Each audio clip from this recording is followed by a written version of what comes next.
Приоритет для Якутии не только в национальной политике, но и улучшении бизнес-климата. Сегодня Министерство экономики и Министерство по делам предпринимательства и развития туризма провели расширенный семинар для представителей делового сообщества региона.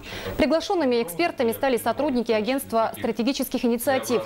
В ходе семинара бизнес-сообщество Якутии смогло напрямую с представителями власти обсудить наиболее перспективные практики улучшения бизнес-климата и обсудить дорожную карту по внедрению лучших идей со всей России.